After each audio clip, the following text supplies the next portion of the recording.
luz é porque privatizaram o sistema elétrico da cidade. Portanto, vamos para o rumo à vitória. Nós vamos nos organizar e muito obrigada a todos e todas que estão aqui. Luísa, esse foi teu presente de Natal e de aniversário.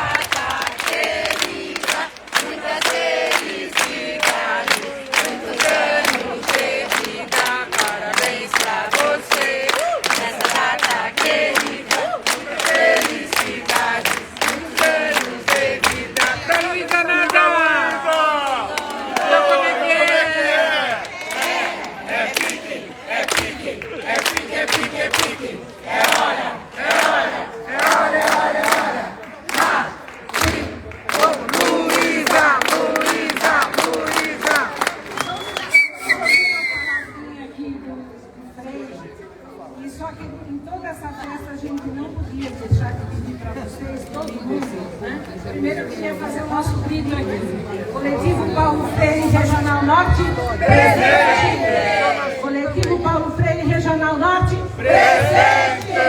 Coletivo Paulo Freire Geralzão, presente! E aí pedir para todos, né, que a gente está com o coração todo cheio de amor, para a gente fazer um pensamento positivo, bastante forte, para terminar esse extermínio na faixa de Gaza. Lutando pelos nossos irmãos falecidos. E obrigada a todo mundo. E a gente passa aqui então para o Freire para encerrar a nossa roda de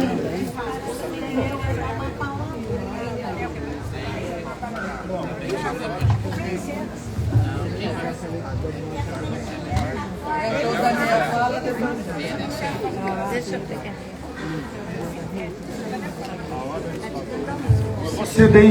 Vou ser bem breve. Eu sei que qualquer homenagem para a Luísa é pouco, perto de tudo que ela fez pela cidade de São Paulo.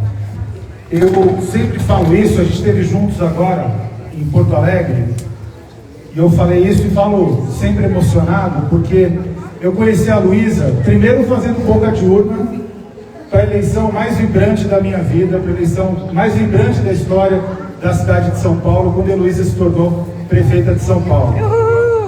E eu lembro que eu caminhava ali no Jaraguá e eu via as pessoas emocionadas porque elas diziam: a gente está elegendo um dos nossos, a gente está elegendo uma pessoa que é como nós. E deu mais ou menos, depois que a Luísa foi eleita, uns 5, 6 meses, e a rua da minha casa ali foi asfaltada em processo de mutirão. Isso fez toda a diferença na vida de quem morava no Jaraguá. E eu entendi pela primeira vez o que é um governo feito para o povo e feito com o povo. O que a Luísa disse aqui, que é preciso construir com o povo, não é da boca para fora, não. Ela só acredita nesse caminho. E eu quero dizer para vocês que eu vi vários governos, inclusive, tanto na prefeitura, agora no governo federal, antes do governo Lula, do terceiro, 2 governos Lula, e uma questão para mim sempre foi um aprendizado que a gente tem que sempre lembrar. A construção com o povo nunca pode ser abandonada, porque não faz sentido a esquerda governar dizendo que o povo tem que fazer. A esquerda, de fato, tem que governar com o povo. A tal ponto, eu acho que esse é o ponto mais importante, Luísa, que a gente precisa ter a consciência de que a gente tem uma longa trajetória para vencer a extrema-direita. Se vocês andarem nas ruas, conversarem com as pessoas, o pensamento ultra-reacionário ele está introjetado nas pessoas, só que só tem um caminho para mudar isso. É fazendo aquilo que o Paulo Freire nos ensinou, é fazendo aquilo que São Francisco de Assis também nos ensinou. Eu tenho o maior orgulho de ter um filho chamado Francisco, em homenagem ao São Francisco, inclusive, que é ter a consciência de que a gente precisa ser radical e não ser sectário. E o que é ser radical? É conversar com todas as pessoas, inclusive com aquelas que são reacionárias, para mostrar para elas que o único caminho concreto que existe é o caminho da justiça social. E eu vou dizer uma coisa para vocês, para finalizar, o que para mim foi sempre uma referência. É dificílimo ser governante no Brasil, especialmente se você vem do povo. É difícil você conseguir alcançar espaço de poder. mas tem uma coisa que é indiscutível. Se é dificílimo ser governante, é mais difícil ainda ser como Luiz Erundina. E por que é difícil ser como Luiz Erundina? Porque a Luísa, o Célio está aqui, ele concorda comigo, várias pessoas, Elice, a Olga, que eu vi aqui, a Muna, a Lívia, a Sandra, todo mundo, né? Todo mundo que constrói esse evento aqui junto com a gente sabe disso. A Luísa é uma pessoa que se dedicou e que se dedica e que vai continuar se dedicando a uma construção com o povo todos os dias. E se tem uma coisa que eu admiro na Luísa é que ela é como Paulo Freire. Ela ama trabalhar com o povo. E esse amor é o que falta na política hoje. E esse é o exemplo que a Luísa vai deixar em cada um de nós nesse ato. Mas mais do que tudo, ela vai continuar construindo por muitos e muitos anos junto com cada um de nós. Então, muito obrigado a todas e todos. E mais do que nunca, quero dizer para o coletivo Paulo Freire da Zona Norte, para a Débora que está aqui presente. Quero também agradecer o Frei, agradecer o Fábio pela oportunidade de estar aqui nesse espaço, que o que vocês estão construindo é a história da cidade de São Paulo. Porque reconhecer a Luiz Erundina é reconhecer o que existe de melhor nessa cidade que todos nós amamos e que a gente precisa mudar em 2024. Então, um beijo para todas e para todos e viva Luiz Erundina! Viva!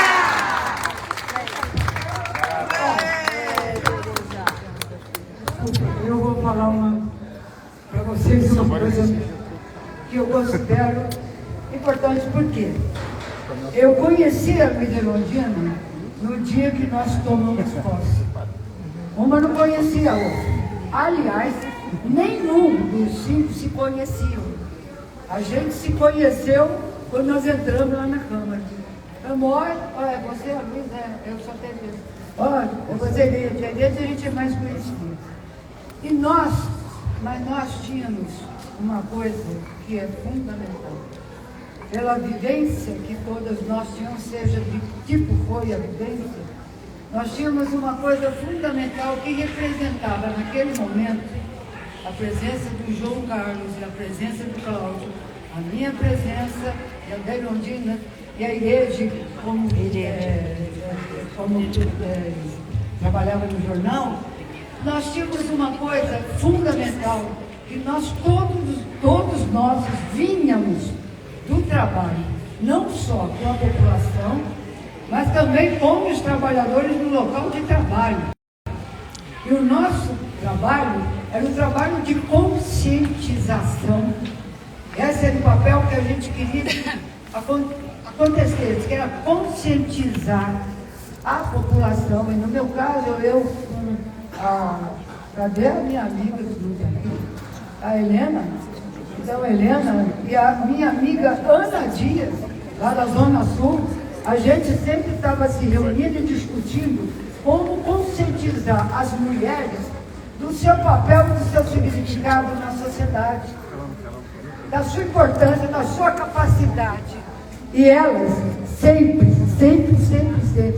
estiveram juntas na luta, não só da mulher, mas na luta da sociedade. Por exemplo, quando tinha as greves dos trabalhadores, como o caso da TV São Bernardo, a mulherada toda se reunia para conseguir os alimentos e carregar e levar para poder fazer com que o pessoal não tivesse problema com a vida deles para comer. Então nós tínhamos, e isso faz tempo que a gente perdeu essa noção.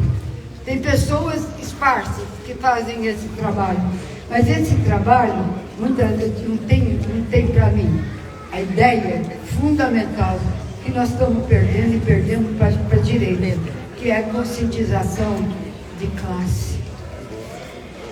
É a gente fazer com que as pessoas adquiram a consciência de classe. Isso. E essa consciência de classe é fundamental e é o que move a gente para poder batalhar. E não temer nada. Não temer nada em ninguém. E é isso que a gente tem que ter claro. Tem que ter claro, minha gente. Portanto, muitas vezes, quando a gente vai para o institucional, a gente perde essa dimensão. E ao perder essa dimensão, nós entramos nos caminhos que são ditados pelos caras que estão lá. Então é muito bom entender isso. muito bom, porque São Francisco, ele tinha, inclusive, se você pensar bem, eu fui formada na teologia de libertação, e sei o papel que a teologia de libertação teve na formação de vários companheiros, inclusive do Santo Dias, e de outros companheiros. Foi a teologia de libertação que fez uma quantidade imensa de trabalhadores se libertarem, e eu me libertei por causa disso. Foi aonde eu adquiri, comecei a ter noção da consciência de classe. E nós perdemos essa consciência de classe, estamos perdendo faz tempo. Por isso que de repente a extrema-direita aparece. A gente leva um susto, porque nós entramos no mesmo caminho, tá certo? Que foi estipulado por eles, que é o caminho do institucional, e achando que é lá no institucional que nós conquistamos as coisas. Não, se a gente quer conquistar, a gente tem que armar aqui a luta e ir mostrar a nossa força para eles. É isso que eles temem. E nós estamos calados. Já pisaram em nós e muitas vezes acabaram com as leis trabalhistas. Veja o que estão fazendo com a educação aqui em São Paulo. Veja o que estão fazendo com a educação, a começar lá por Paraná. Tem gente sendo perseguida lá, professores. Gente, nós não vamos gritar, nós não vamos falar contra isso. Casos. Porque ser coerente com o Paulo Freire é não admitir que isso aconteça aqui na cidade de São Paulo e aconteça também no estado de São Paulo. Além disso, o caminhar dessa situação toda, nós sabemos que é o projeto liberal querendo se concretizar no país, querendo se concretizar aqui. E vocês sabem o que quer dizer projeto liberal. Só para vocês saberem de uma coisa interessante, que muita gente, aliás, nem gente da PUS sabia. Gente que, inclusive, entendeu? É profundo conhecedor ou conhecedora da realidade do trabalhador da educação. Eu prestei um primeiro concurso e depois prestei um segundo, em 2004. Entrei para trabalhar em 2005 novamente. Fiquei 10 anos, trabalhando até 2015. Quando foi em 2015, eu falei, deu 10 anos, eu vou embora, porque eu não suportava mais a exigência de que eu aprovasse de qualquer jeito os alunos, para eu poder receber um bom bônus. Vocês sabem disso, que essa exigência existe. Por isso que os alunos estão do jeito que estão, gente. Pelo amor de Deus. Eles estão exigindo sistematicamente que aprove de qualquer jeito, para ganhar bônus e nunca ter aumento. Eu saí fora. Sabe quanto que é o meu salário? Meu segundo salário, porque o primeiro eu não tenho aumento até hoje. Meu segundo, sabe quanto é? Um salário mínimo. Eu ganho um salário mínimo pelo meu segundo trabalho de 10 anos na escola. E é fundamental que a gente busque conhecer essa realidade, inclusive na área municipal. Por favor, entre em contato com os professores na prática, para conhecer a realidade deles, para ver se é possível ser um bom professor, ser aquilo que a gente deseja, que realmente os professores cumprem o seu papel, que dá condições muito boas.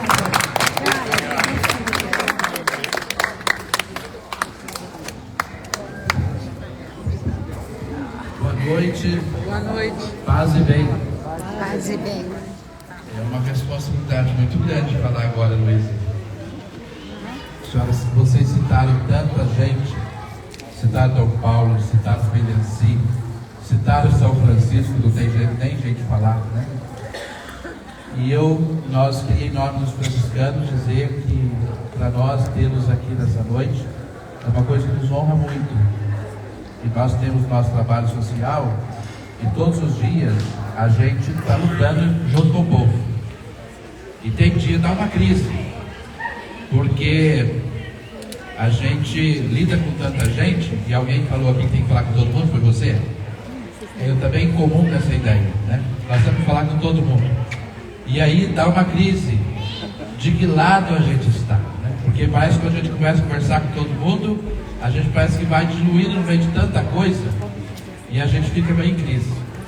Mas o Papa Francisco tem dito assim, que se a gente tiver dúvida sobre alguma coisa, é para a gente ficar do lado da justiça social. E eu estou vindo, cheguei atrasado aqui no evento, a senhora já tinha começado a falar, porque eu estou vindo lá do extremo sul da cidade de São Paulo. E eu fui visitar uma família que mora numa vila dos mutirões que a senhora fez, no seu tempo de governo.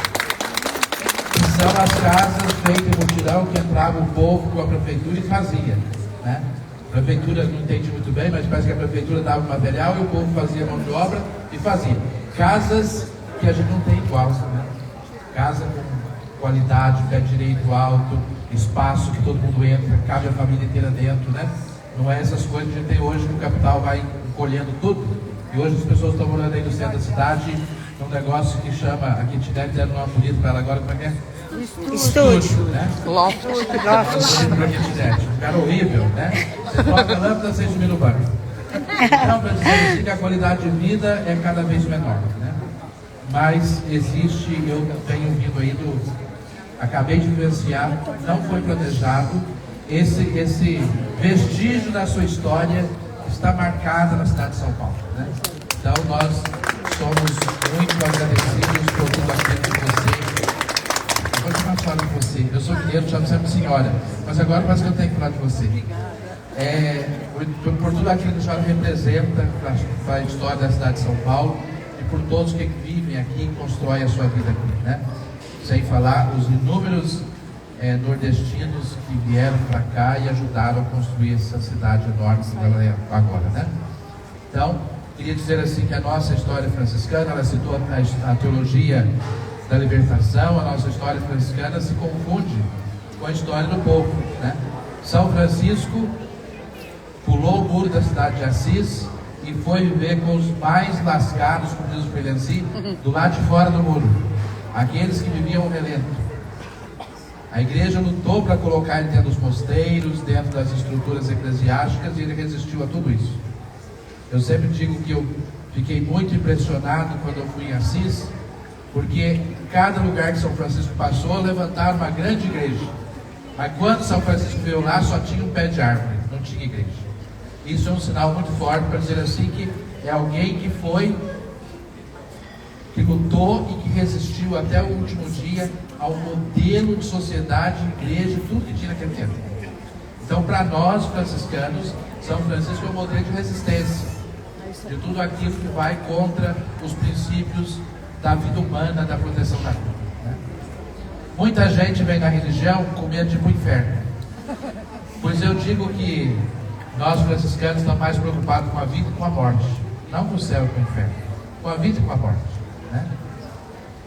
Quem ama vai entrar para a vida, aqui e a outro que vier. E nós banalizamos a morte. A religião hoje virou uma peça moral que julga uns aos outros, tem medo do céu, vai para o inferno, aquela coisa toda, e a gente perdeu a sensibilidade para o valor da vida e a gente banaliza a morte.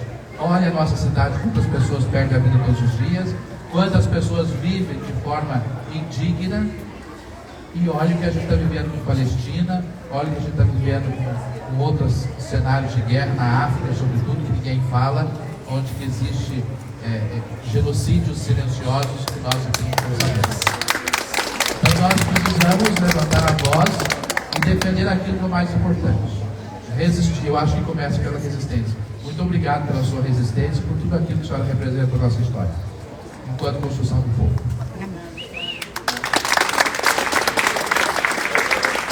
Que São Francisco possa... São Francisco pegou uma bênção do livro dos Números e saiu fazendo, e depois nós todos estamos falando que é bênção de São Francisco. Mas no fundo é um texto da Bíblia tirado do livro dos Números, né?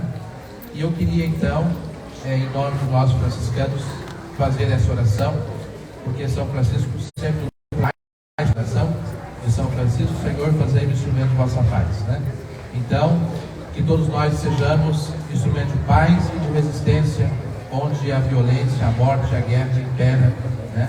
Nas nossas famílias, na nossa cidade, nas nossas nações.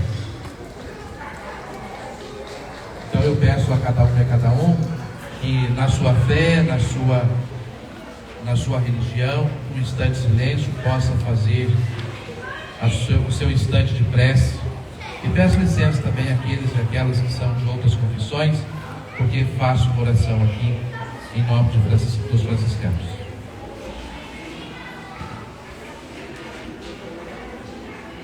Que o Senhor nos abençoe e nos guarde, que Ele nos mostre a sua face e se compadeça de nós, que Ele volte a se olhar para cada um de nós e nos dê a paz e o bem. Que o Senhor nos abençoe, em nome do Pai, do Filho e do Espírito Santo. Amém.